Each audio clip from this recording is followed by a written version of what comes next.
Hello guys, আসসালামু আলাইকুম। আজকের ব্লগ দেখছেন আপনারা ঢাকার পুরনো সেই আহসান মঞ্জিলকে নিয়ে।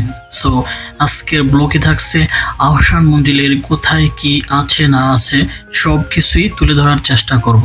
স্বাগতম আপনাকে ঢাকার শহরের হৃদয়ে বুড়িগঙ্গা নদীর তীরে অবস্থিত বাংলাদেশের অন্যতম ঐতিহাসিক নিদর্শন আহসান মঞ্জিলে। আজ আমরা আপনাকে নিয়ে যাব এক দূরদূরান্ত ভ্রমণে, যেখানে আছে ইতিহাস, রাজনীতি, শিল্প। আহসান মঞ্জিল, যার ইতিহাস আমাদের কম বেশি সবারই জানা আছে। আহসান মঞ্জিলের ইতিহাস শুরু 19 শতকে। এটি মূলত ছিল একজন ফরাসি বণিকের কুঠি।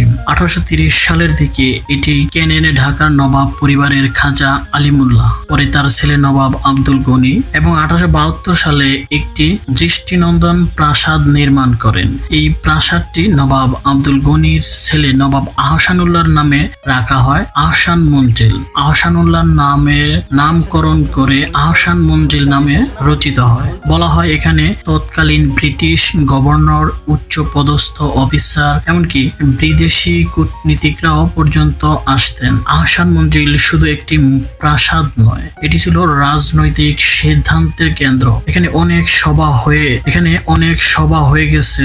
ভারতের মুসলিম সমাজের ভবিষ্যৎ নিয়ে আলোচনা হতো। মুসলিম লীগের জন্মের পেছনেও এই স্থানটির ভূমিকা ছিল। আহসান মঞ্জিল স্থাপত্য একেবারে অনন্য। পুরো ভবনটি ইন্দো সারাস্টিক শৈলীতে নির্মিত।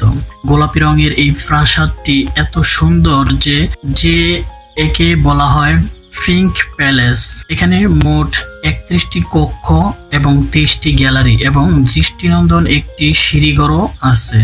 2 তলা এই ভবনের প্রাসাদ বৈশিষ্ট্য হলো এর অষ্টভুজ আকৃতির গম্বুজ এবং নদীমুখী বড় বারান্দা। এখানে ঘুরলে মনে হয় যেন আপনি 18 সালের ঢাকার শহরে চলে গেলেন। এখানে ঘুরলে মনে হবে যেন আপনি 1800 সালের সেই ঢাকা শহরে চলে এসেছেন। কাঠের দরজা, ঝাড়বাতি, পুরনো আসবাবপত্র, প্রতিটি জিনিসই আপনাকে ইতিহাসের ছোঁয়া দেবে। আহসান মঞ্জিল শুধু বিনোদনের স্থান ছিল না, বরং এটি ছিল রাজনৈতিক ও সামাজিক কর্মকাণ্ডের প্রাণকেন্দ্র। এখানে আনুষ্ঠানিক হয়েছিল অনেক গুরুত্বপূর্ণ সভা, যার মধ্যে অন্যতম ছিল 1906 সালের অল ইন্ডিয়া মুসলিম লীগের সভা, যা ভারতবর্ষের মুসলিমদের রাজনৈতিক শক্তি গঠনের ভিত্তি তৈরি করে।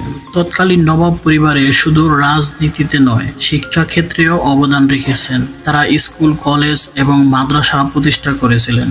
বর্তমানে আহসান মঞ্জিল একটি জাদুঘর হিসেবে ব্যবহৃত হয়। এখানে নবাব পরিবারের ব্যবহৃত জিনিসপত্র যেমন পোশাক, আসবাব, অস্ত্র, গহনা, পুরনো ফটোগ্রাফি সংরক্ষিত আছে। প্রতিটি গ্যালারিতে রয়েছে আলাদা আলাদা থিম, যেমন একটিতে নবাবদের বসার ঘর, অন্যটিতে তাদের ডাইনিং রুম, আরেকটিতে তাদের বাদ্যযন্ত্র, বিলাসবহুল জিনিসপত্র।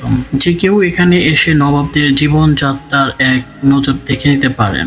বাংলাদেশ সরকার 1992 সালে এটি সংরক্ষণের উদ্যোগ নেয় এবং বর্তমানে এটি পর্যটকদের জন্য উন্মুক্ত করে দেওয়া হয়। দেশি বিদেশি হাজার দর্শনার্থী প্রতি বছর এখানে আসেন। যদি আপনি এখানে আসেন তবে অবশ্যই নদীর ধারে বসে প্রাসাদের সৌন্দর্য উপভোগ করতে ভুলবেন না। বিকেলের সময় এখানে বসলেই সূর্যাস্তের আলোয় আহসান মঞ্জিল আরো মনোমুগ্ধকর দেখায়। আহসান মঞ্জিল ঘুরতে আসতে চাইলে সকাল 10টা থেকে বিকেল 5টায় খোলা থাকে। এর মধ্যেই আপনারা আসতে পারেন। সপ্তাহে শুক্রবার বন্ধ থাকে। টিকিটের দাম খুবই সামান্য, আর এটি পরিবার বা বন্ধুদের নিয়ে ঘুরে আসার জন্য একটি চমৎকার স্থান। আহসান মঞ্জিল শুধু একটি প্রাসাদ নয়, এটি ঢাকা শহরের ইতিহাসের এক জীবন্ত সাক্ষ্য। এটি মনে করিয়ে দেয় আমাদের অতীতের গৌরব আর ঐতিহ্যকে।